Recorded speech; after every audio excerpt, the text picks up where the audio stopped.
welcome to the Bella Grace podcast, where we are empowering you to embrace the beautiful grace found in recovering your authentic self. If you are just now joining us for the very first time, this episode is actually part 2 of a 2-part episode with my friend Arthur. And in part 1, we really dive into the beginning of his story, his upbringing, what it was like to be a kid in the 90s and a teenager in the 2000s, and how his need and drive for connectedness and being around people really drove him to drink in those early years. We talk about some bad decisions that he made. We start to touch base on his college years and what it was like to be on his own and still want that connectedness and how it drove him to drink in college and eventually have a very unhealthy relationship with alcohol, where he was drinking to help deal with nerves before speeches. So you'll want to go back and listen to part 1 and then come back here and start with part 2. I'm really excited for you to hear about part 2 because we talk about how he found sobriety in college and decided to hunker down and focus on his studies because he was driven to be successful and he knew that alcohol was holding him back. But then when he entered the workforce, he was sucked into that corporate mindset of drinking because it's just acceptable, and we find ourselves in the corporate world going to happy hours with coworkers and networking functions where there's alcohol available and readily present, and how he dealt with that and eventually found sobriety again. And he is now 7 years sober, and we are so proud of him. But he also touches on how sometimes he can be tempted, even after 7 years, to want to drink again, and how he deals with those temptations. So I am so excited for you to hear the rest of Arthur's story. You will not be disappointed, I promise. So let's dive in. Back to I'm in college, and we're drinking before presentations, before speeches, and we're killing nerves. And so alcohol really became like an extension of my life in those years. Like it just became really much so that I can't prove this, but I will say this is what attributed to having my first anxiety, or my first panic attack.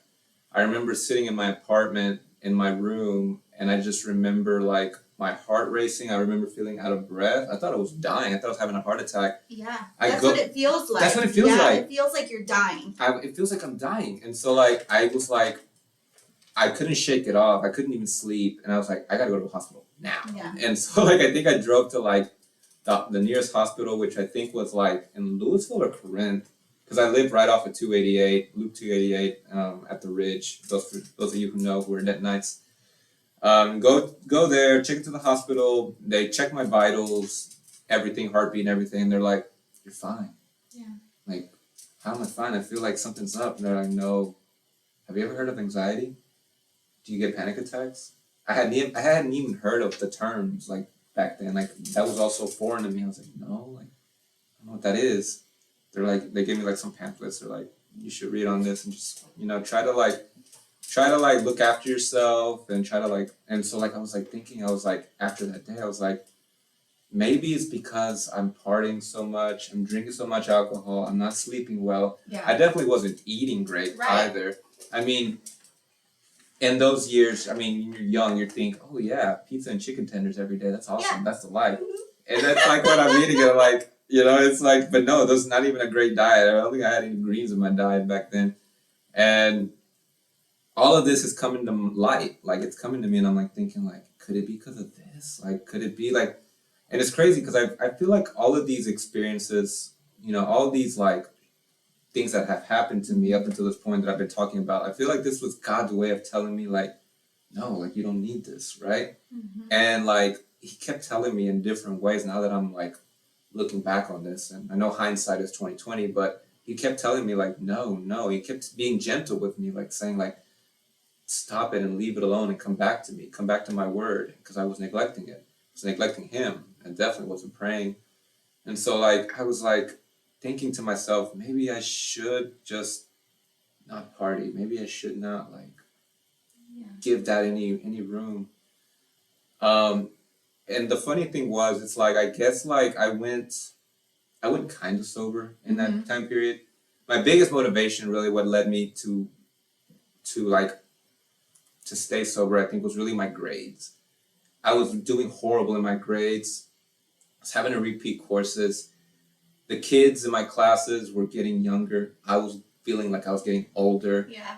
I was going to these parties and I was feeling like the older guy. Everybody's like 18, 19, 20 years old. I'm like, just keep in mind, like I went to Denton at 21 and I was there till 24. So yeah, I'm like 23 years old. I'm like, you know, even though it's a few years, it's like mentally different. You know what I mean? Those years, that gap. So like I couldn't resonate. I'd be in the one of the last few parties I started going to, and I was in Denton, I remember just feeling like, I don't need to be here. I was having these thoughts like, I need to be doing something better with my time. Like I've already done this enough.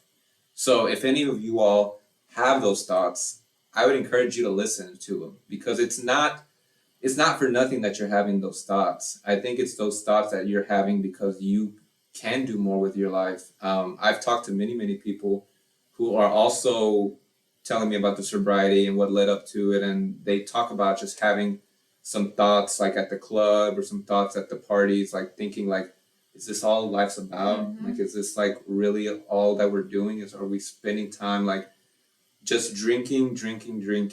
And I really started to self-analyze during this time before I just get away with it a short period of time. I said, everybody's so happy when we're drinking, but then when we're not drinking, it's like when we can't even have conversation. Yeah. We can't even connect without this substance. And it started to kind of mess with me. It started to really make me feel like, what the heck? Like, and another quick disclaimer too, I haven't touched on this yet because I've really been focusing on alcohol because I know alcohol is the biggest thing, but I was also smoking weed at the same time. I was smoking weed pretty habitually, and in Denton, like, having a bong is just another piece of furniture. I feel like it's kind of the culture there.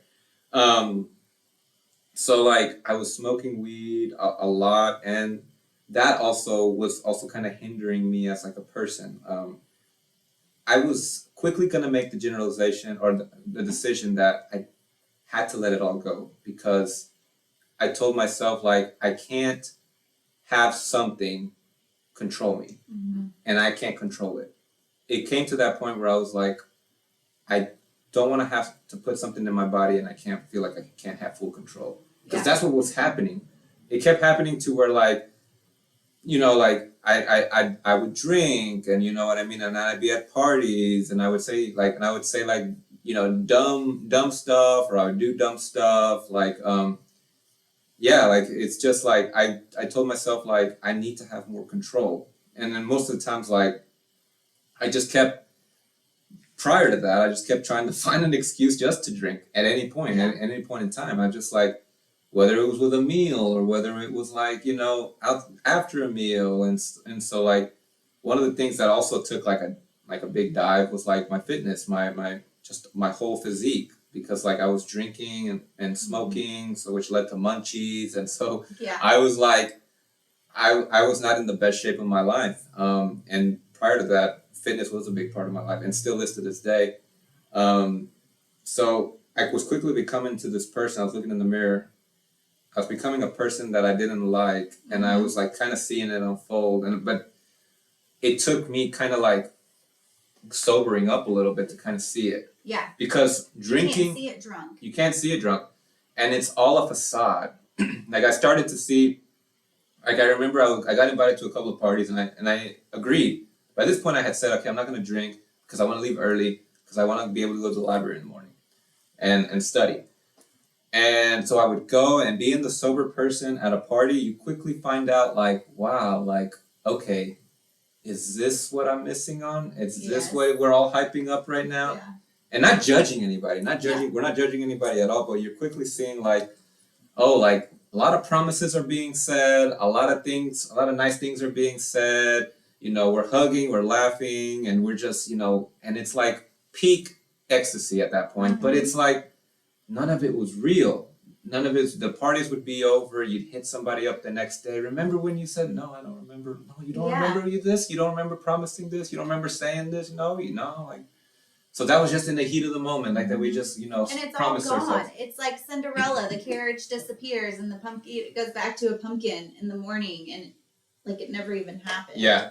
And that was really hard for me to accept, because it was like, wow, like we've been playing a game up until this point with alcohol, saying like this is like our best friend, when in reality it's just a mask. It's just masking. It's just creating a facade, an illusion of things that we don't, that doesn't stand true. It doesn't. It's like a sandcastle being like washed away by like the ocean, and it's happening. And we're building a sandcastle every single day, thinking it's going to stand forever, just to be washed away every single day. Yep. And so like I quickly realized, wow, like I don't want to drink, because first of all, like it's not yielding any good results in my life, and it's not just a productive way I want to keep. It's not a productive way that I want to organize my life against. So like I was just like, I'm cool with letting it go, because at the same time I'm suffering in my classes. I'm making horrible grades, and I think at this point they put me on probation. So if I failed anymore, like I was out. Yeah. So I was seeing the writing on the wall that I had to change, or else like it was going to be over for me. Like, so like the last thing too also that I didn't want to happen was I didn't want to go back to Tyler, because I felt like I was going to be this failure to people, to my family, to myself. Like the last thing I wanted to do was go back to Tyler. Like I would see people come back to Tyler, and I'd be like, dang, like you made it out. Why would you come back? Like, you know, anybody who's moved away from their hometown can probably resonate with that. Yep. You want to like leave your hometown and you want to make it big, you want to succeed. The last thing you want to do is like go back and tell yourself like you weren't able to make it, and it was like too overwhelming or whatever. So I guess part of it too was like pride and ego mixed into it, like what was fueling me. But at that point, I just needed motivation. I just needed motivation to just tell myself, hey, like leave this alone, because this is something better right now. Like school is better right now, and this is what you just need to focus on. And I did. I would spend like Saturday mornings, I'd wake up at 7 in the morning, go to the library, stay there till like 5 in the afternoon, trying to understand like statistics, trying to understand like calculus, trying to understand like all these classes, right? Because like naturally, I don't know if it's a shock to anybody, it shouldn't, but I'm not a naturally smart person. I'm not the type of person who like can just, read something once, take a test and ace it. Like, no, I'm the type of person, like I have to read it, I have to write it in a notebook once, and then I highlight it, and then I highlight what I just read. And so like I'm taking in the information 3 or 4 times. Yeah. And so like that's how I kind of read, and that's kind of how I learn. That's my learning style. But I know other people that are just so gifted. They're just like, I can just read this in the morning and I'll ace the test, and I'm just like, wow. Yeah. What's that like? Yeah, I know, right? There's a reason why God didn't bless me with that, because I'd be an ultimate wreck, I feel like. So, so all of that, I just started to change. I started to turn the ship. I told myself, guess what? Like, this is what I need to do right now, because I need to get out. Like, I just need to just move. Like, I need to like make myself like better. Like, I need to graduate. I need to start making like an income, because like all these kids are getting younger and I'm getting older. Yeah. And so like, and that's what I did. And I was able to like, basically like, I had to what that entailed basically was like, I had to say no a lot. Mm-hmm. And you should really be comfortable with saying no to something that you don't want to do. I encourage you, anybody who's going to start this journey, or you're in the journey, freshly new into the journey, stand in front of a mirror, tell yourself no first. Yeah. Before you can tell anybody else no, you should be able to tell yourself no first. Mm-hmm. That's very powerful. So get in the habit of saying no, getting in the habit of like not feeling bad if you can't go anywhere. I know there's a lot of people who they take it to heart, who have to reject somebody, or and for whatever reason it is. You should know that your mental health is first. Yeah. You should know that you come first. You should know that you can't pour onto others properly if your cup is not full. Yeah. That's one of the things also that I'm a huge advocate of. It's like mental health. Mm-hmm. And I think I've mentioned to you before that I lead a mental health connect group. So shameless plug. Yes. If you're ever curious about the topic or you're passionate about the topic, I would just encourage you to reach out to me. I can get you plugged in. Currently, right now, we're reading a book called Get Out of Your Head by Jenny Allen. A very great book on just how to capture your thoughts and what to do when life gets tough, because it gets tough for all of us. So, but yeah, back to my like revelation, or my short revelation that I had at that point, is like I realized that that I needed to get out of what I need to get out of, and I did, and so I successfully, thank God, I can say that, I successfully graduated, left Denton and went to Dallas.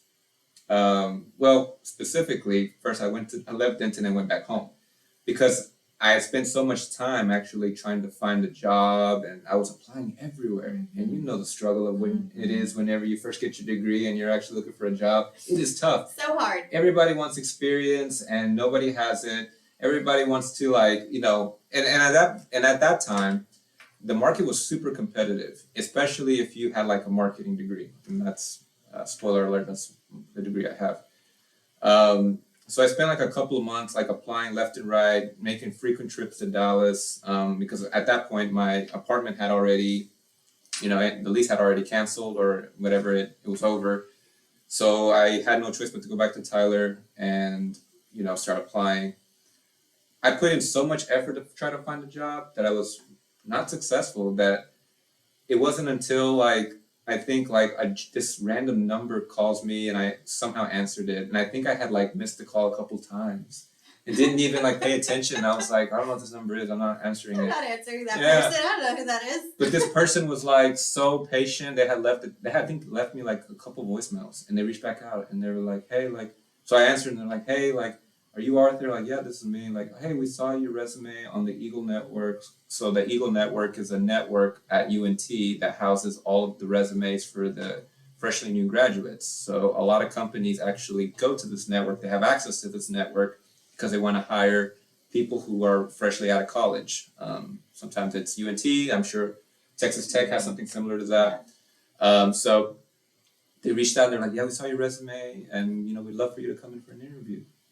I was like, oh my gosh, who are you again? Like, you know, is this legit? Is this real? And so like, I was so skeptical. I remember I showed up and like I park out in front of the building. It's like this huge sweet building, like 20 floors in Irving, like 3 towers and like garage parking, the works. And I'm like walking in, it's like, you know, concierge, and then you got like elevators. I'm like, this is the real deal. Like, am I ready for this? Like, you know what I mean? And they listened to my whole spiel, and they're like, you know, yeah, you know, they offered me the job. Like right after the interview, they called me in the parking lot. They're like, we want to offer you the job. I said all that to say, you know, you can put so much effort into something and it not yield results, and you think, wow, I'm defeated. Wow, this is not for me. But maybe it's because God is working something right now and you haven't seen it yet. And he totally did for me. Mm-hmm. There's no way I can attribute that call, that person finding my resume on the Eagle Network, to anything that I did. Because I didn't. That was all God. That was all God that opened that door. And what would happen after that is the drinking would come back. The smoking didn't come back, but the drinking came back. And when the drinking came back, it was more different this time. Now it was kind of like, oh, like there's happy hours. There's these things called happy hours after work, and people are going to go drink, and people are going to go like have fun. And it was new to me. Like that whole like vibe, that whole lifestyle was definitely different. Up and until networking and work function. Yeah, it was because like up until this point, and maybe I should have said this in the beginning, but like growing up in Tyler, first of all, Tyler at that time, the first 20 years of my life was a dry county. Mm-hmm. So you had to drive 20 minutes out of the way to go buy alcohol. And when you did that, I mean, you often came across some like sketchy people. Like so there was like almost like a picture in my mind that I was like, oh, like maybe drinking is like for a certain type of people, like, you know, you're kind of like rebellious and all this kind of thing. And so like I had that picture in my mind. And then when I went to Denton, I was like, I had the picture in my mind that alcohol was more like a party thing. It's more like a young thing. And so like, that's what I thought. That was because that was my circle and that's all I was exposed to. And then now when I'm in like corporate America, now I'm like, it's messing with my mind. I'm thinking like, oh, like, so alcohol is like professional, right? It's corporate. It's like part of like the world. Yeah. And so I'm like, oh, like, then it is fine. Like, it is okay. It was messing with my mind a lot. So I would go to functions and I would drink. Like my first job, I told you I held it for like 4 years. I was there and I was around the circles with like other people. And I think what also made it so alluring was the fact that a lot of the people were my age. Mm-hmm. And so I was like, I could connect with them. Like, you're my age? Like, wow, that's so cool. I've been partying with kids, you know? And so like, so like, you're suddenly in your own age group and that's what they're doing. Mm-hmm. So it must be okay. Exactly. And so like, it goes back to what I told you, that acceptance, that community. Mm-hmm. Because up until this point, I didn't know anybody from Irving. Like, I'm in Irving. Like, that's pretty lame. So for those of you who don't know Dallas, or maybe you're not from the Dallas area, Irving is a suburb of Dallas. I guess we could call it. Maybe it's about west of Dallas. Mm-hmm. And a lot of people try to dress Irving up. Like they'll say, "Oh, I'm from Valley Ranch," or "I'm from Las Colinas." It's all Irving. Forget it. Get over yourself. I worked in South Irving, which is like all Mexicans, and not Hispanics, Mexicans, like from Mexico. Yeah. 90% of people don't even speak English. Like, and if they would say, like, people would ask, "Oh, where do you work in Irving?" South Irving. They're like, "Ooh." That's so funny. Yeah, no, is that where Beltline starts? Yes. Yeah, so Beltline is by the mall, the Irving Mall. Yep. Yeah. Yep. I lived there for a weekend. Really? And I left. But it wasn't the people who drove me away. It was the spiders in the apartment. Yeah. And I left. Yeah. So I had to break my lease. No, the people are great. I loved working in South Irving, but you have to know Spanish. You can't survive in South Irving without knowing Spanish. That's true. Thankfully, I do. Do you speak Spanish? Mm-hmm. Okay. Yeah. I sound like a white girl when I speak Spanish. That's okay. But I'm fluent. Yeah. I think you should try. I think I also don't speak it as fluently or as fluid as I probably could, which that is like a whole battle in itself, because it's like, you know, us being who we are, sometimes we're not Mexican enough or Hispanic enough for the population, and then we're sometimes for Americans, we're not American enough. So it's like we're sometimes in like this like middle gray area where it gets a little fuzzy. So I understand the struggle. Yes, you were talking about it earlier about how like Tyler was segregated when you were a kid. I went to an all-white elementary school before my dad died. And so I was always the only brown girl.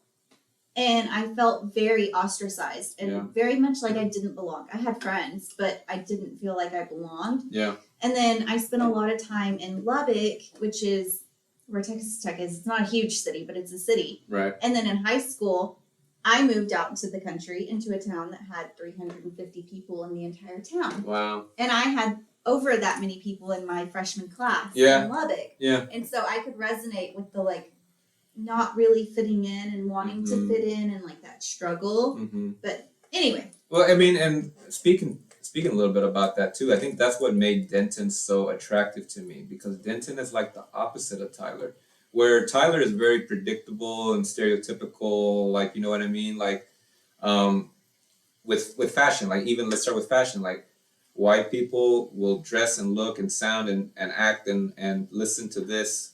Black people will do this, and the third, and Hispanic, Mexican people will do this, and there's no gray area, you know what I mean?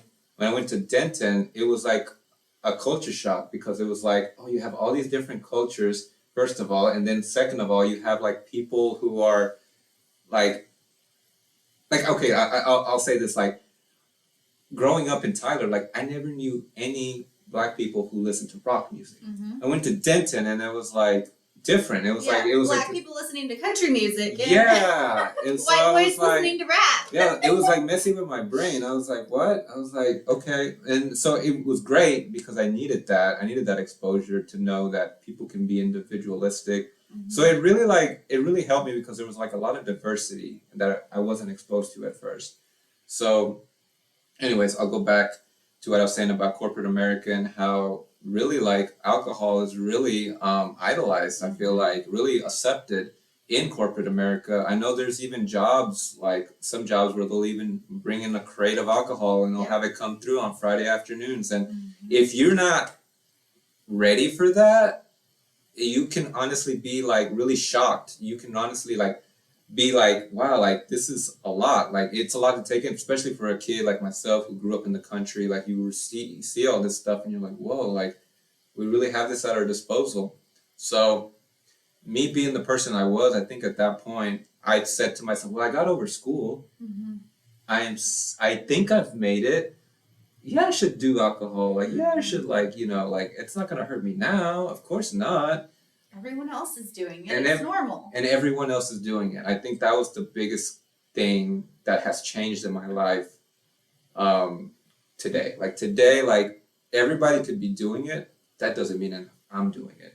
I feel like so comfortable in my skin to sometimes be able to eat alone, sometimes to be able to like make decisions where like, oh, like I'm the odd person out. And not to be that person that's like, contradictory to anybody. I'm not like causing division or anything like that. But like what I do say is like, I'm just so much more confident in who I've become that I can just automatically say, no, I'm okay. Thank you. Like, and it's, and it feels good to get to this point, to be at this point.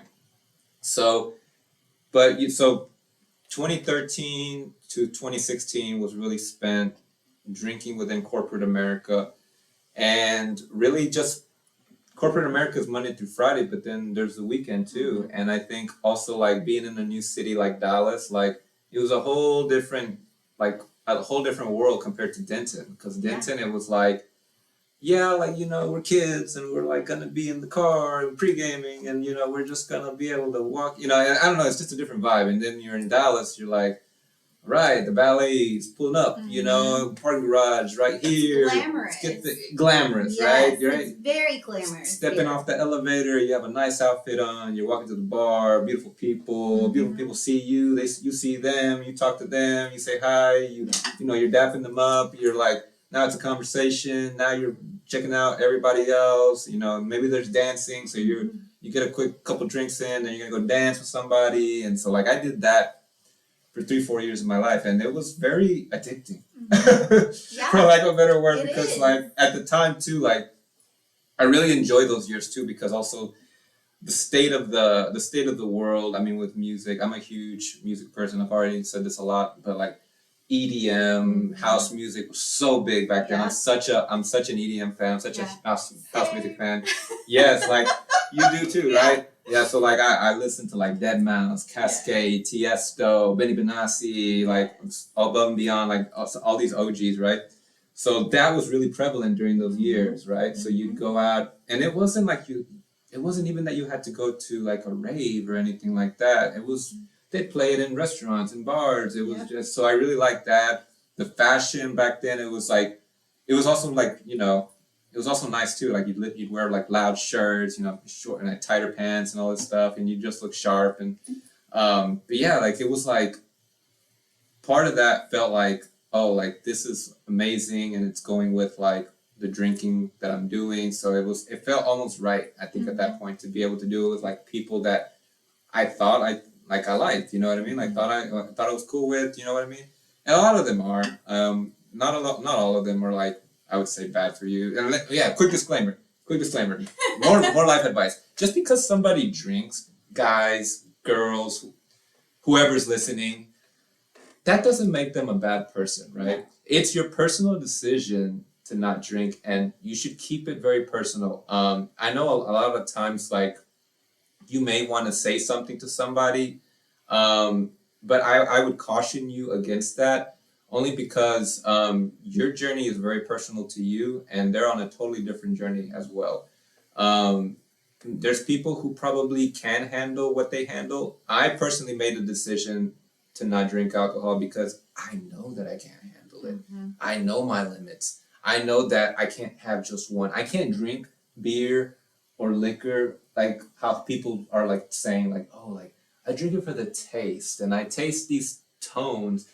Forget the tones. Yeah. I want to get drunk. Like, I want to get throwed. I want to, like, feel something. I want to have the spins. Yes. I want to, like, you know what I mean? I want to be able to, like, you know, drink something and then walk through the room and it feels like I'm floating, you know? Mm-hmm. So, yeah. That's the difference between someone who is not an alcoholic and someone who is. Exactly.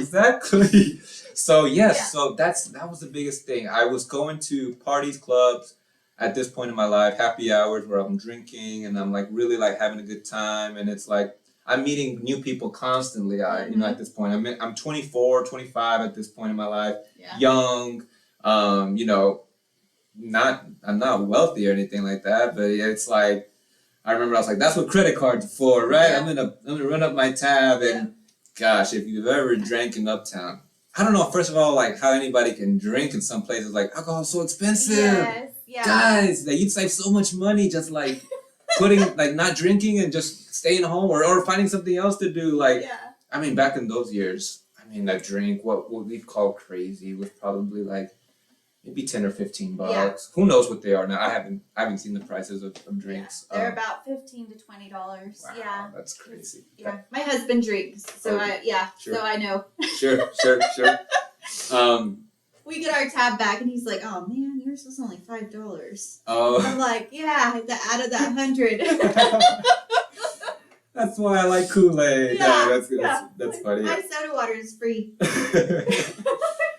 Yeah, it's just and I remember it's like, you know, sometimes you're in there with friends and you're like, drinks for everybody. Yeah. You know, you're this goes back to that larger than life personality that I have, and so like I want to see people have a good time too, I guess you could say. So I started to realize that I was making some dumb decisions. Once again, that's been the common theme, I think, of this whole thing. It's like I make dumb decisions. And so it would be the next time I realized that I really needed to let it go was probably 2015, it was 2015 or 2016. But I was at a hookah bar lounge. I don't know if hookah's still popular, but in those years it was. Yeah, it was back then. Yeah, right. Everybody, it was like a thing to do. Yeah, I had a hookah at my house, and all my friends would come over, and we'd smoke hookah and play the Wii. Yeah. That's so funny, the Wii. Yeah, it's like I've never tried it. I think we just went because it was like they were playing like Spanish music at this one hookah bar lounge, and so we went. I had been drinking a lot, and I remember I just went. I was like, I gotta go to the restroom. Go to the restroom. There's a line out the door. I'm like, gosh, I really, really need to go. And I think you know where I'm going with this. So I'm like, okay, like, where's another restroom? I leave. I walk out, and I'm like, there's no other place that's open right now. I see an alley. I walk down this alley, and I'm like, okay, I'm just gonna take a leak, back in there real quick. Yeah. Unzip my pants. I don't even get started when all of a sudden a flashlight just like shines on me, and and this loud voice is like, "Hey, what are you doing there?" And I'm like, "Oh my gosh, what's going on?" And then I zip my pants, I go turn around, it's a cop. Yeah, of course. Of course, right? No one else would do that, right? And so I walk over, and they're like, "What were you doing over there?" And I was just like, "Yeah, I just needed to pee really bad." And they were just like, "Yeah, that's not gonna fly. Yeah. That's illegal." And so they start writing me up for I think it was, I don't know if it was for public indecency or something like that. I don't know, somewhere along those lines. Mm-hmm. Like, dude, I'm just in an alley in the corner, like I wasn't flashing anybody. I wasn't flashing anybody, right? But my brain is just like, I start panicking a little bit. You know what I mean? I'm like, going to jail for this? Like, what's going on? Like, am I gonna is this the end? Like, you know what I mean? So they write me a ticket, and they basically say I have to go to court and present this to the judge. And I'm like, okay. So anyways, I go next day to the court, and the judge is saying did you learn your lesson? Did you learn anything today? Do you want to see me again? I'm like, No. Yes, I did learn my lesson. No, I don't want to see you again. He's like, yeah. He's like, I'm gonna put you on deferred adjudication, which is basically like you gotta be a saint. Yes. Don't mess up. Don't slip up for those 6, 7, 8 months, whatever it is. Yeah. Because if you do, that's automatic jail. Like they don't care.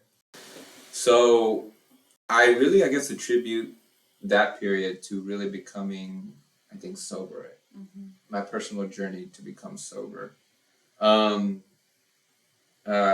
Yeah, it was that decision that I was like, I didn't want to be in a position again where I had faulty decision making and it was just going to hinder maybe my career, hurt my career. Like, I don't know, like this could go on my record, like it could just screw me up. And I just was like, yeah, like I was just like, I had to make a choice. I just had to make a decision at that point to really just tell myself I'm not going to do it anymore. And I mean, I wish I could say that was the last time, but I didn't stop drinking until October 31st, 2016. I was actually in New York. I think I remember telling you this. I was in New York. I was in Koreatown. I was with this girl that I was dating at the time, and we were actually, I think we were doing karaoke or something like that. Of course, Koreatown. In Koreatown, yeah. Then I just remember like that night, I just remember like we were supposed to be having a good time, and just we were not having a good time. Like we thought drinking alcohol like could just make us more like happier and all this stuff, and I was drinking because of like, oh, like, you know, it's your birthday and like, you know, we're gonna have fun. But I just remember like ending the night, and I just was like, we had like gotten into an argument or something like that, and I was like, wow, like it really opened my eyes. And it wasn't, I don't remember what the argument was even about. It wasn't big or anything like that, but it was just the fact of the matter that we were in a different city, supposed to be having a good time, and like alcohol was involved, and alcohol messed us all up because it was clearly over just some miscommunication. And I was just like, man, like had I been maybe in the right state of mind, like even I probably would have known just to like not maybe add more fuel to the fire or something like that. Or I would have known, like, I feel like I could have been like more like alert to that, or at least like see it coming and at least know like when to dodge it.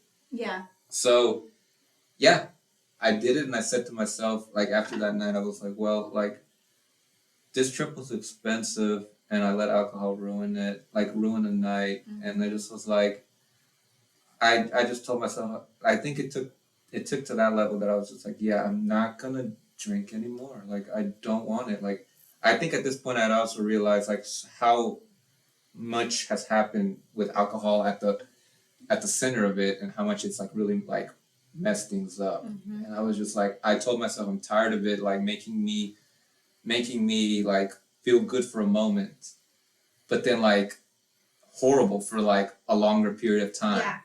And that is another thing that I want to touch on. If you're really looking for alcohol as an escape, which basically I was for a lot of my life, you should know that it is a false door. It is a false escape. It is not leading anywhere. You think that it's opening doors to happiness, and you think it's opening doors to joy. It couldn't be the bigger lie, honestly, because it's like you're feeling good in the moment. Guess what? There's a hangover later. Yeah. Guess what? Maybe I know this for many people. Like in my case, like alcohol makes me more like funny, but I have other friends like alcohol would make them angry. Alcohol would make them want to fight. Alcohol produces something different in somebody like different than me. Like it's interesting like that. So yeah, know that, you know, what you're doing when you get into alcohol and you're taking it to the next level, it is so short-lived that I would caution you and challenge you to think about whether or not those long-term consequences are worth it for you to drink. Yeah. Because at the end of the day, what does it say? Like we have freedom. We have freedom to do what it is that we want to do, but one thing is that we are not free from the consequences that freedom brings us. I'll say that again, because it's so good, right? And you can write this down, whoever's taking notes. You are free to do whatever it is that you want to do, because we have freedom to do what we want to do. But you are not free from those consequences that freedom is going to bring. So always make sure that you're just really just thinking about what it is that you're doing whenever you do decide to drink. I would say that for me, alcohol was a chapter in my life, and I always kind of in the background, I always felt Banana's listening intently. Yes. Banana was like, wow. Yes. It was a chapter in your life, all right. I captivate humans, animals. I have mass appeal. Yes. So I would just say yes, like make sure that for me, like for instance, like alcohol was just a chapter in my life. And I think in the back of my mind, I always thought I never was going to take alcohol to the grave with me because I always felt like it was just like there to maybe help with something, maybe with like insecurity issues, maybe with confidence issues, maybe with like the need to compensate for not having certain things, like maybe wealth or maybe like resources or something like that. I think a lot of the times you will see that you will reach out to alcohol as a substitute for what you're going through in your life. And please don't do that. I would just say don't look for alcohol to fill a gap in your life that you have. If you're going to drink alcohol and it's like you're celebrating maybe a birthday or you're drinking because you're socially okay or you're in your mental mind, you're fine. Like that's I'm fine with that. I'm fine with you having a drink and not having to compensate for anything else that's going on in your life. I take issue when it's like you're going through something, like you're going through depression, you're going through something mentally with yourself like that you don't like. Don't turn to alcohol. It's not going to cure anything. If anything, it's just going to make you go into a deeper rut. Yeah. And I don't know who needs to hear this, but I'm saying it like honestly, like it does more damage than good. So if you're on the fence about whether or not you should go sober or whether or not you should continue drinking, first of all, I would say get out a piece of paper and write down like all the good things that you think come from alcohol and write all the bad things that come from alcohol that have happened in your life. I did that mentally, but if it helps to write it down on a piece of paper, you can kind of start to see maybe a trend. You can kind of start to see like, oh, like, you know, there's red flags that I've been avoiding that I need to kind of be cautious of. For me, it was definitely that. Like I knew that I needed to like turn away from it. I knew that it wasn't for me. But how does it start, right? So many of us want to get sober. Where does it start for you? I can tell you how it started for me. It really started with, first, I think you need to go through a period where you kind of need to avoid those settings where alcohol is prevalent in. Because you're not strong enough yet to stand on your own. You're not probably strong enough to tell somebody no, like, I don't want to drink. You feel maybe weird at the restaurant or at the bar telling somebody, because when a friend comes, right? I don't know, here you go, here's your drink.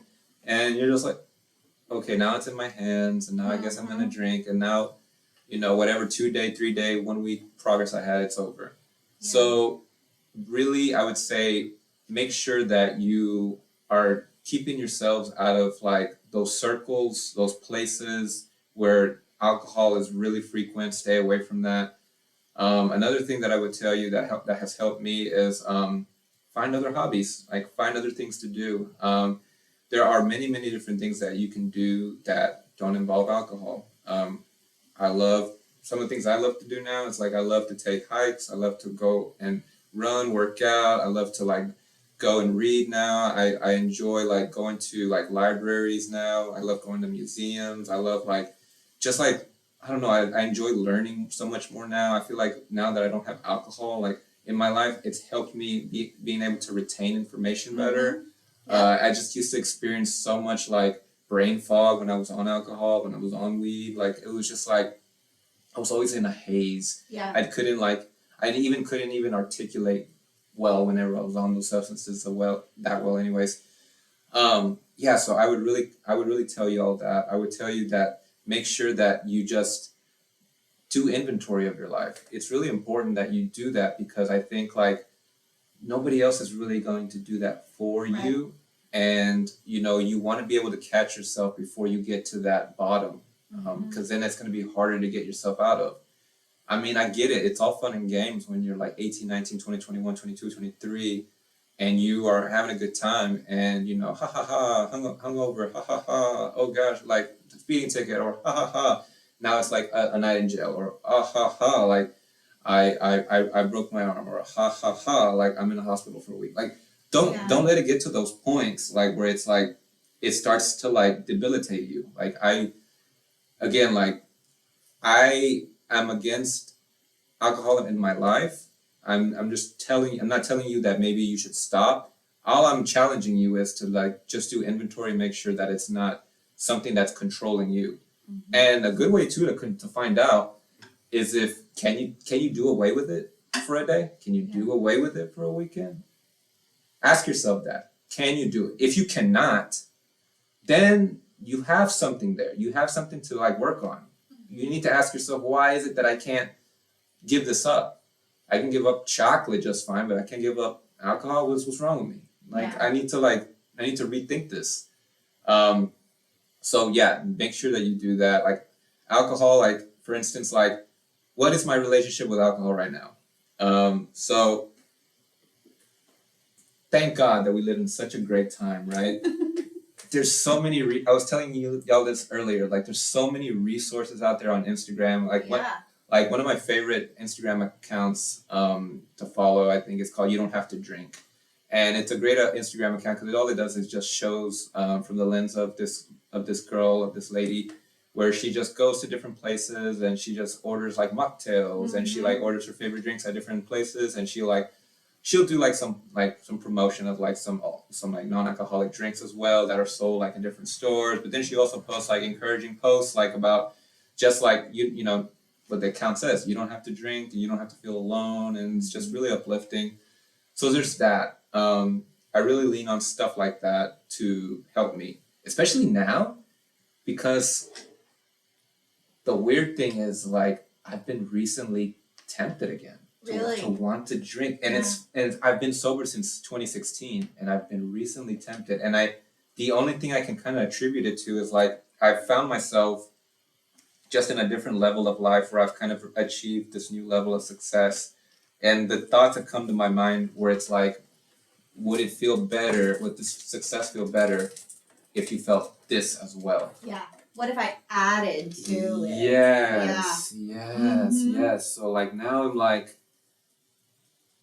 I have to manually tell myself like, no, like you don't need that because you have everything that you want. God has given you everything that you needed up until this point, and you didn't get to this point with alcohol, so you definitely don't need alcohol to where you're going. Yeah. Well, a great visual that I had when I was in Maui, I hiked this. It's called the Waihi Ridge Trail, and it's about 1,500 or so feet in elevation. It's about 5 miles to and back.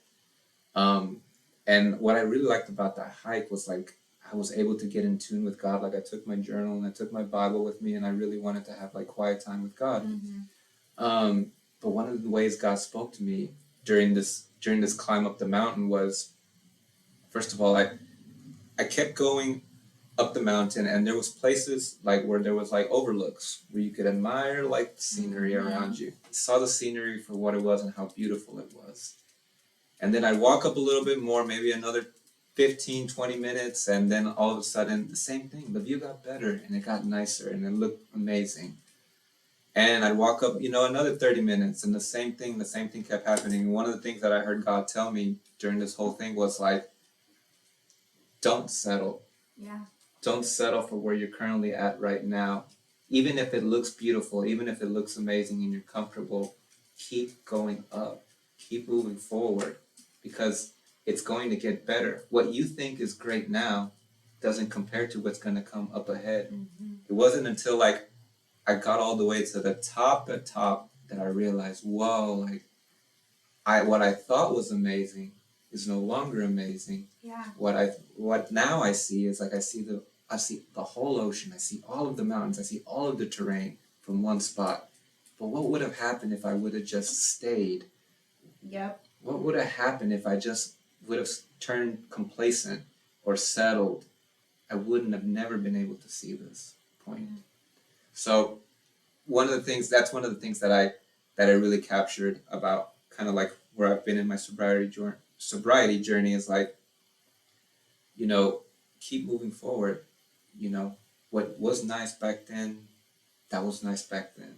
Keep moving forward. And I think that can relate to not just sobriety, I think it can relate to any point in your life where you're at right now.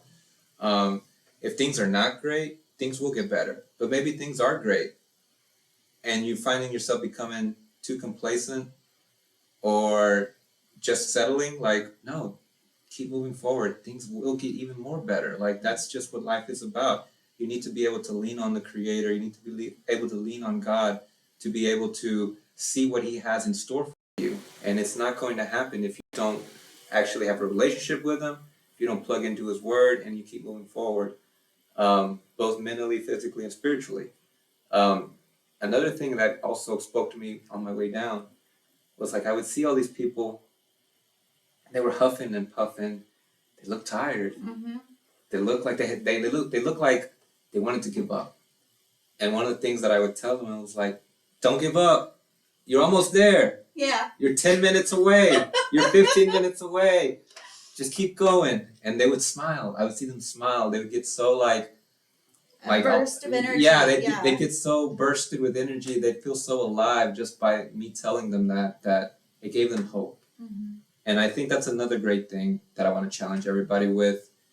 Sobriety or no sobriety, wherever you are on the journey, I would say, whoever you come across, you know, talk to them and motivate them, encourage them, let them know, like, keep going, it's going to get better. Like, you know, I think we have an obligation, especially, you know, if you're a Christ follower, to be able to give your testimony to other people, to be able to like shine your light to other people, because whenever God came through in your miracle, He didn't do that just for you.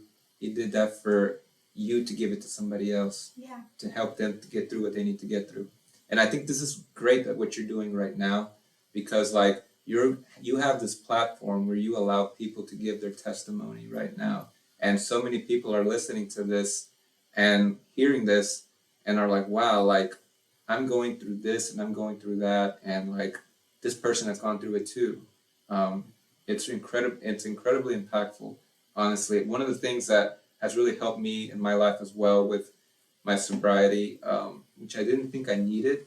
One thing, it's so like contradictory, but like I've always, I guess, neglected church community.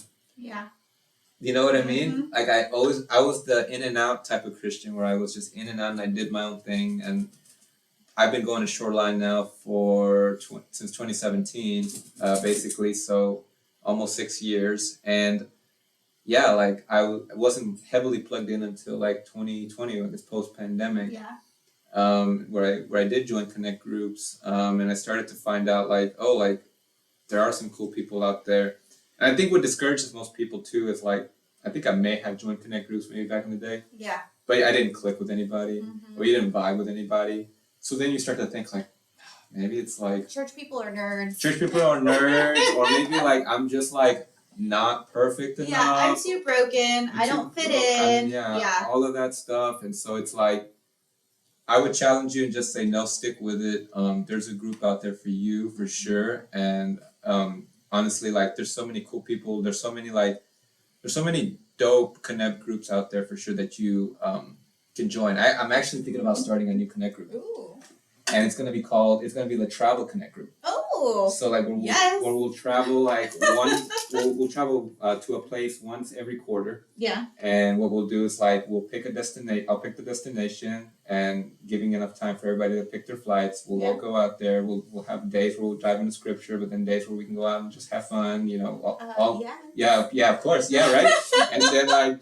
and then so like I don't know why, like I was recently, you know, I've been taking these trips and I thought like, I'm sure there's people out there who love to travel and who would love to like actually connect with Christ-minded people. And I think a lot of times, like, I don't know, like maybe you don't like want to like join a Connect group because you think your interests are so much different than others. And I don't know, like one of the things that I like to champion is like I want everybody to have a seat at the table. like whenever I see people like that are not talking in a group or in public or something, like they catch my eye. I want to go talk to them. Like I want to go. I'm like, hey, come on, like let me talk to you. Cause I know what it's like. I've been that person. Yeah. I've been that person where it felt like, gosh, I gave church another try, and I guess it wasn't meant to be. And I don't want people to have that false thought in their head. You know what I mean? Yeah. So like, that's another great thing that I like about the Connect group that I'm also leading with Nicole right now, where where we met. Yes. You know, it's like I've got a chance to meet so many new people too. It's like, and you guys are so awesome. Like you guys are like so much different too, also than my existing Connect group that I lead with mental health. Yeah. It's like, like you can meet so many different people who have different personalities, and that's another life advice that I want to give is the fact that one of the things that I used to do is that I was bad about back in the days. Like I used to think, I know what my friends could look like or should act like, and you start to paint this picture like they have to be this way. If not, they can't be a friend of mine, and blah blah blah blah blah. No, horrible thinking. Yeah. Don't do that. Don't box yourself in. Don't box yourself in because like honestly, like the people who God puts in your life, He's putting in there for a reason. Yeah. And those people can honestly be like the biggest people in your life, the biggest friends you'll ever have in your life. Case in point, a few weeks ago, my birthday was celebrated. And it was celebrated by every single person that I met in the Connect group. Yeah. Or at church. I saw that. I was like, oh, I know that person, I know that person, I know that person, I know that person. And I was in Lubbock with my mom, and I was like, I wish I was there. Oh, I wish you would have been there, honestly. You were missing. I was like that. Well, I was out of town anyway. But yeah, I was watching your story and I was like, I know that person, I know that person, I know that. And it's funny because we know all the same people. Yeah. And we just met like last month. Isn't that so crazy? Like I think that's so wild, but again, it speaks to how important having a community is, but also the right community in your life, because the right community in your life, they're going to be the ones who celebrate you. I had never had that done to me ever in my life. When I walked into it, I was very overwhelmed. I didn't know how to take it. Like I was kind of like, I have a horrible poker face. So like everybody knew like, oh, like Arthur's nervous. Like Arthur's like, is he gonna be okay? He's very uncomfortable. He's very uncomfortable right now. And for many reasons, I'm uncomfortable too, because it's like I'm also the type of person, I think now, it's like I don't enjoy the spotlight so much on myself. You know what I mean? It's like I almost enjoy like being like in the background. You know what I mean? There's lots of things that, for instance, that I don't put on Instagram that people don't know about, and I feel it would be tacky to even like put on Instagram. Like there's lots of things that I'm passionate about. Like I'm passionate about children's health. Like I had the opportunity to actually like help at Children's Health Hospital like last Christmas, like with presents and kids, because I'm passionate about like kids, and I felt for kids who were spending the night in Christmas like in a hospital. So I gifted that, and so like even like animals. Like I'm passionate about animals, and like I have like a 9-month-old husky right now, a Siberian husky, Rocky. Rocky, if you're listening to this, I love you. But seriously, no, like, yeah, so there's many things, there's many places where like I enjoy to give and stuff. That's kind of where I'm at now. One of the things I prayed for, like for a resolution this year was like I wanted to be able to be intentional about giving more. And also, not necessarily that has to be money, but also with time, also with resources. You know, and it's like, Shoreline has definitely given me that outlet to be able to pour into others. Like, you know what I mean? I think when I started leading my Connect group last year, it was tough. I was going through a horrible breakup, June of last year. And if it wasn't for that Connect group, I don't know like how things would have happened, like how I would have got through it, because like being able to like connect also helped me understand like people are also going through it. Made me also even realize like, why do I even care about what I'm going through whenever it's like just people who are going through much more harder things, and you know?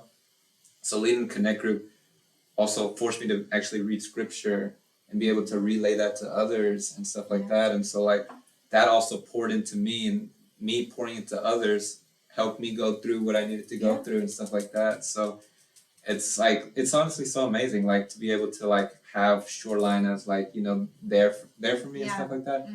Cause like, honestly, like, I don't know, like I was telling you, I had that birthday party and I have many friends. I have many people I know, but none of them did to that level, like what, like my recent friends, I want to call them my new friends, like from Shoreline, that they did. It's mind-boggling. It is. They did the same thing for me for my birthday last year, and it was the first birthday that I actually wanted to celebrate because my stepson died in 2020. Yeah. And I didn't want to celebrate my birthday in 2021. I was still grieving. Like it wasn't ready. And so last year was the first year that I had a birthday party, and we had a huge fiesta here, and it was America and Tracy, and like they made me feel so loved and like they just Shoreline breeds a different kind of people. and you know what, finding a church home is very hard. It is. I feel like it's very, very underrated. Finding the right church home is very underrated. I think it's like very hard to do so. Honestly, like it took me a while to find Shoreline too. Like I've been living in Dallas since 2013 and I didn't find them until 2017, and now I have. And that's kind of like the biggest thing that's also hindering me too from moving to California, like in a snap, because it's like, you don't want to leave your church family. Are you telling me? Are you saying that?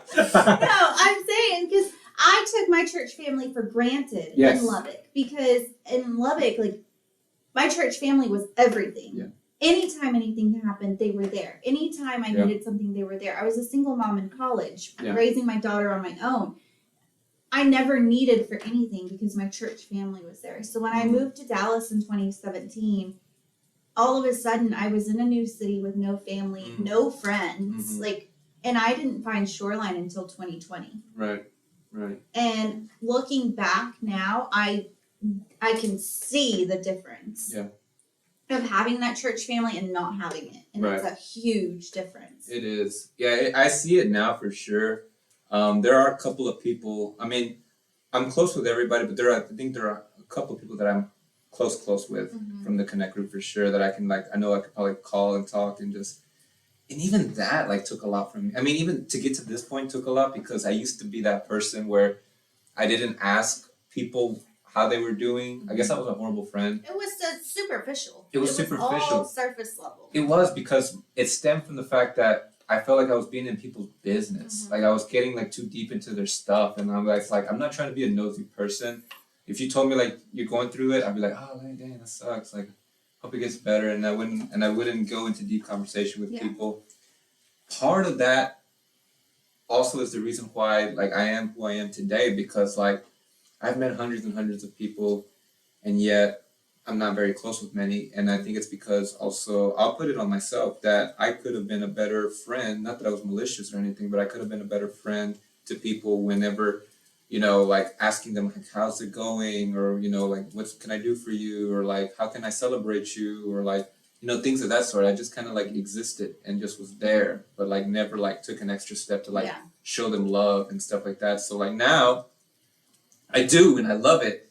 And maybe sometimes they can be interpreted as you're doing too much, it's but it's, I don't know, it's the fact that I can do a lot. I think God has blessed me with a lot, and I'm just always reminded of that scripture that's unto whom much is given, much is required. Yes. And so I hold that scripture real close to my heart, because I feel like I have an obligation to give to those who otherwise are not in the same sphere as me or in the same level as me, because it's I was there once. I know what it's like to rub two pennies together. I know what it's like. I mean, and I give it all to God. When I started tithing, I saw honestly the biggest blessings in my life happen, honestly. I remember it was so hard to do that at first, because it was I was making $1,200 every 2 weeks, and it was tithing was going to be a couple $100, and then rent was $900, and so I was stuck with not a lot. So but it also helped me, because in one way I trained myself to live off less. And now fast forward to today, I can live off less, and now I have more. Yeah. And so like now I'm like, okay, I have this, and I can give to this, I can give to that, I can give to this, and there's so much freedom in that. And honestly, I get such a high whenever I'm able to give to people. Mm-hmm. Like I don't know what it is. It's like I love it, and especially if I can give to somebody who can't give me anything in return. Mm-hmm. It just makes my day. Like honestly, I don't know how to explain it, but and there's no hangover. And there's no hangover. Yes. Quickly, let's go back to that. Because like you're probably listening to this and you're wondering like, what does it feel like to be a 6-year-old veteran, 7-year-old veteran who hasn't drank? What does that look like today for you? Well, as I just told you, it can still creep up as a temptation. Mm-hmm. You might land this amazing job, this promotion. You might buy this huge properties, this real estate. You might close this great deal, and you start to feel like, wow, like let me grab the bottle and let me celebrate. Maybe that's you. I can assure you that what you need to do is you need to just look inside yourself and tell yourself like everything that's happened has been because of what the decision you made beforehand. You made this decision that you wanted to be sober, and it's opened up different doors. It's allowed you to become maybe more organized, more disciplined, more this, more that. So I caution you when I tell you don't let a slip become a slide, because it can very easily happen that way.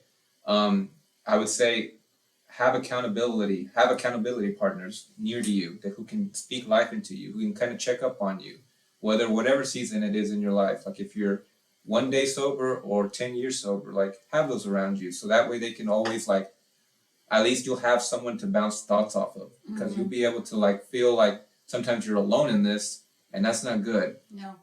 One thing that I like about my Connect group at Shoreline is like a lot of us are sober.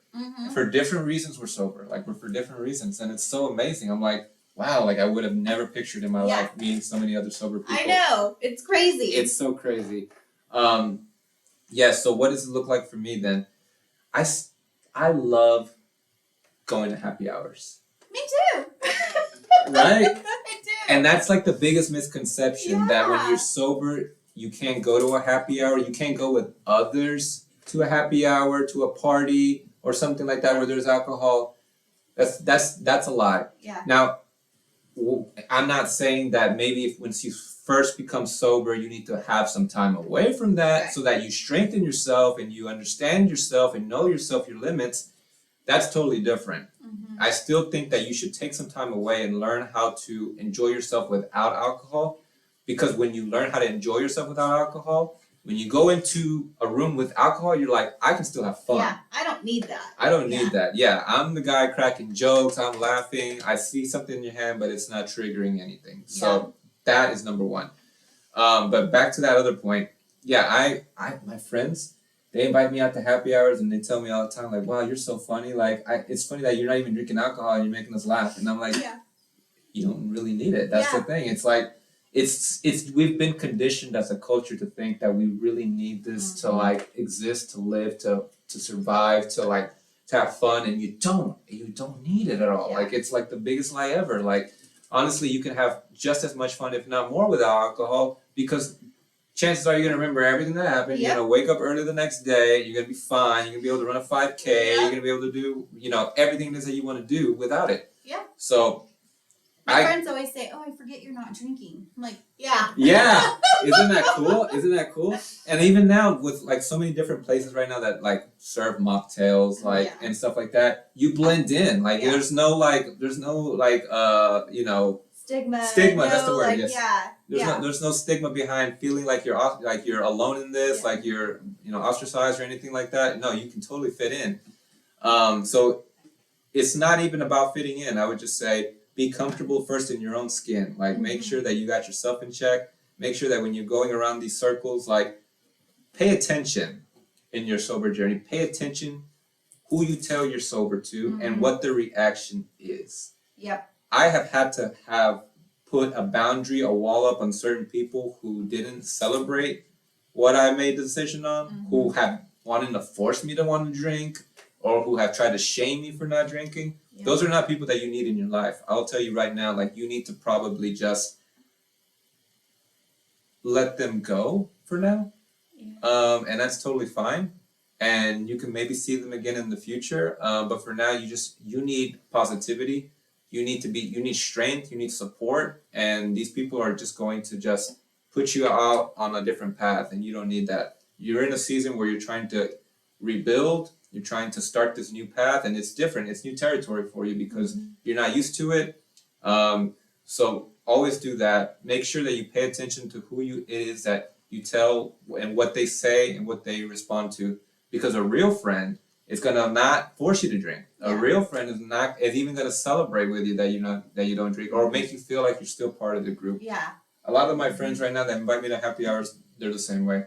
I mean, the first time when I told them, they were like, "Really?" And like and sometimes like if that's you, if you feel like, oh, like I'm gonna feel weird like having to tell somebody my story because they don't know why I don't drink. You don't have to tell them your story. All you have to tell them is like, I don't drink. It's just a personal decision I made a long time ago. Yeah. If they're really genuine, if they really want to know, then maybe you can let them know. But it's not your obligation to let them know. You can just keep it as vague as that. It's like I just want everybody to know that there are things that come with when you want to become sober. So it's gonna be the people around you and the reactions. It's gonna be the questions. What's going on? Like what's going? It happens all the time, especially whenever like, let's say you start a new job or you have to redo this whole thing. You're like, okay, I'm gonna have to tell them that I don't drink, and we're gonna have faces and stuff like that. Yeah. When I started this new job, it's been 2 years now. Like I had to tell my boss, like we went out to eat for lunch, and he was like, hey, we're gonna drink. And I'm like, oh, probably just some water. He's like, oh, let's get some whatever brewskis. And I was like, oh, I'm good. Actually, I don't drink. He's like, oh, really? And so then like. I guess he felt bad. He didn't even drink. Like, and I was like, no, you can drink. Go ahead. Like, that's one thing. Like, have you noticed that? You have to tell people that they're allowed to drink they're around allowed you. to drink around you. They feel so bad. And I'm like, no, like, you're fine. But it's so nice, I think, that they do ask. Yeah. Maybe they don't know if it's like day 1 or day 10 or something like that. Or it is considerate. Yeah, it is always nice. But I always tell people, I'm like, you can drink. I don't care. Yeah, exactly. So, like, that always will come up. Just be prepared. I mean, I would just say, like, once you start going out to those circles where if you feel confident to like finally say no, like just have a way of knowing what you're going to say, because it's going to come up more often than not. It's going to come up. Just be confident in what you're going to say and know what you're going to say, and also like, what else? Making sure that whenever you do drink, whenever you're out with people that you're drinking, making sure that you just know yourself, making sure that you just know that when you need to leave as well. Because I know a lot of times when you are around those circles with people who are drinking, they want to keep going and keep going and keep going, and you don't have to stay out the whole night either. Yeah. It's like 2 a.m. It's like, as a sober person, that's pretty hard to do. Yeah. You you call it quits by like 10, 11. Like, I need an espresso. Yeah, exactly. Especially me. I'm 34 now, and I feel it. Yeah. My body's right now. I think it's jacked up. Like I was in my Hawaii time, and then I was in California time. Yeah, your body hasn't caught up yet. No, it has not. It has not. But I have such a high. I honestly have had more energy, and I think the reason why is because I've been so excited to come on here and talk to you and just talk about sobriety. Just talk about like how there's a different way of life, honestly, that exists out there. I'm gonna reemphasize this. You are not alone in your journey. You are not alone in your decision. First of all, like you have God in your corner, you have community in your corner. If you don't have community corner, I really challenge you honestly to step out of your comfort zone. I know it's gonna suck for a little bit, but I'm telling you, the return on that is gonna be well worth it. Is there a connect group right now that exists that's sober? I had one, but That's awesome. Yeah, I had one, but I didn't start it back up because life is crazy right now. So. I understand. I would love to be a part of one. Yeah. If there is, I'm also kind of limited on bandwidth as well. Yeah. I'm over here talking about travel. I know. You drive in from Tyler for your. And honestly, I love to do so. I think honestly, like I was telling you, I'm trying to live a very selfless life, and one of those things that entail is like putting myself, maybe second or third, and that's totally fine. Like, As long as you pour back into yourself. Yes, very true. Yes, I was having this conversation with a friend not too long ago, actually, and she was telling me the same thing, like, hey, like, make sure that, you know, you're taking care of yourself first in some situations. Like, you need to make sure that you're good.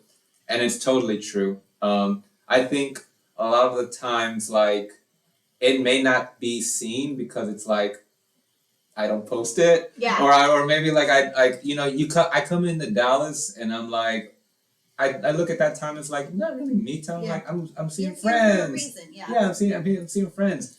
Sunday through Friday or Sunday through Thursday. I'm like I'm usually on my own being maybe thinking too much of myself and I shouldn't be. And so like I'm like I'm shopping now or like I'm buying like you know this type of food because it's gonna help me do this. You know like I'm into fitness so like I'm always checking to see like what I can like do to supplement protein and all this stuff like that. So traveling, like when I was just in travel, like it's like I'm in me mode sometimes. Mm-hmm. Yeah, so like all of that stuff. I would just say make sure that when you're on this journey to sobriety, just make sure that you keep yourself plugged in with people. You're gonna really love it. I honestly, I don't know if anybody can say that they've become sober and they regretted it. Have you? Can you? Mm-hmm. Yeah, right? No. That's amazing. No. Yeah. So like. And one of the awesome things about just being sober is like, I don't know, like your skin tends to glow. Like that's one of the positivity. Like, like you look so young. Like when you were telling me like I thought you were like younger. Like honestly, like younger than me. And like no, we're both like. I'm 30. I'll be 38 this year. I would have never guessed, and I would have never asked. That's not nice. But and that's because like I did years of hard drugs. But no, you honestly, I thought you looked like 24 or something like that. Yeah, people always, like, when they see me and my daughter together, they're like, oh, you're all sisters? Yes. She gets really mad. Yeah. I was at the airport, you know, I guess a few days ago, and somebody thought I was 17. Yeah. And it didn't help the fact when I had, like, a hoodie on, and I'm just, like, looking like an athletic looking really young. Looking really young and stuff like that. I'm like, no, I'm actually 34. And you like, 34? Yeah, I get carded all the time when I go get beer from him. Yeah. I'm like, thanks for carding me. I know, it's such a compliment at our age, actually, you know, being in our 30s and stuff like that. So, no, I can look back at my life, and at least I can say that, you know, I did try it. I didn't maybe skip out on it, and I'm fine with it. Like, I'm fine without it.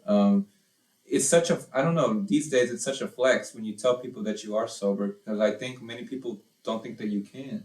Like, they almost feel like it's like part of life and so ingrained in our society that they feel so boxed in that that's all there is. Yeah, I get that all the time. Like, how did you do it? Mm-hmm. I want to be like you. Yeah, exactly. That's how it was. And it's funny because it's like, you know how I recently celebrated my birthday.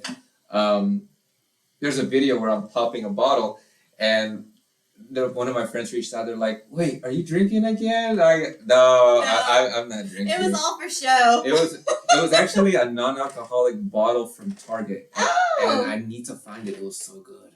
It was really good. My favorite is there's like a no secco because Prosecco used to be my favorite. And there's a no secco out there. That's so funny. Yeah, the Total Wine sells, and America loves it because she says it tastes like the real thing. It really? Legit tastes like Prosecco. Like, it's not sweet like most non-alcoholic champagnes are. Yeah. It's tart and it's dry and it's really good. They sell it at Total Wine. Oh my gosh, Total Wine of all places. Yeah, Total Wine has a legit NA section. Really? Yes, it's huge, and they have You're putting me on. They have de-alcoholized wines, like red, white, champagnes. They have brutes. They have no Proseccos, no Seccos. They have all kinds of beer. Like, they have IPAs because I love IPA. Yeah. And so they have like all kinds of IPAs. They have everything. Lagers. Have you tried dark beers. Athletic Brewing? Yes, I have a bunch in my pantry. That stuff. Okay, we brought. I bought some for what did we do? We had a 90s party in February, and we bought that, and I gave some to me and my friends who are also sober. Yeah. We drank it. We felt so guilty drinking it because we were like, it tastes real. Yeah, we were like, it's like the real thing. You're like, are you sure there's no? Yeah, we were like, are we sure? Yeah. My husband is the most judgmental. Like, he is the hardest judge of the NA beers. Yeah. And he will drink. Oh, the really? Athletic Brewing. Yeah, he's like. Because it's that good. Yeah. Yeah. Mm-hmm. I drank that, and then I can't remember what the other ones we had. But that one stuck out in my mind. I think we got it from Sprouts. Mm-hmm. I think that's where they have it. Yeah. Yeah, but no Seco. That's new to me. I'm gonna have to check that one out. Yep. Total Wine. Total Wine. Mm-hmm. You know, now that I'm in Dallas, I should make a point to. Yeah. It's straight down Walnut Hill. I know Walnut Hill pretty well. I actually used to live in this area. I used to live on Forest in Greenville. Oh, yeah. So it's just a little ways away. Yeah, kind of like by that Kroger and kind of like by that Chick-fil-A and Walmart and stuff over there. Yeah. I lived there for about 4 years, and but then I left. That's when I went to Addison, stuff like that. So I was there. I've been in Addison. Well, I was in Addison for a good amount of time. You know what they should do?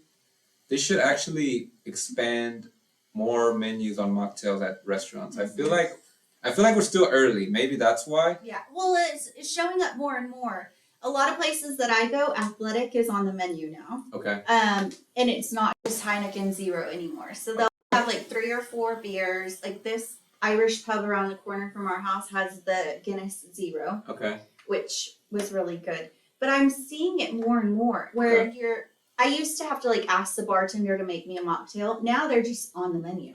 Oh, yeah. Well, that's what I noticed, because like I remember I was in where were we? We were in Laguna Beach. Mm-hmm. Oh, and it's really big in California. Yeah, like I was like they went through like they told us like how many mocktails. I think there was probably like 5 or 6, but that's like 4 or 5 more than Dallas sometimes. Because sometimes they just have 1 or 2 like out here and stuff like that. Like they'll do like the virgin margarita, or they'll do like a virgin like mojito. Yeah, that's not fun. Like I want something like I want more mixture in the drink. Yeah, right? You want some fun fruit toppings and like the dried up orange, or you want it to be fancy. Yeah. No, seriously. Like I was posting. I can't remember what the name of the place we were at one time here in California, but it was so good. It had like I think like real grapefruit in it and something like that. It was like, oh my gosh, it's so good. Yeah. So I guess all that to say, we are kind of going through what do you even call like a renaissance period with like mocktails right now. Yeah, I think we're at the forefront. Yeah, a revolution is starting.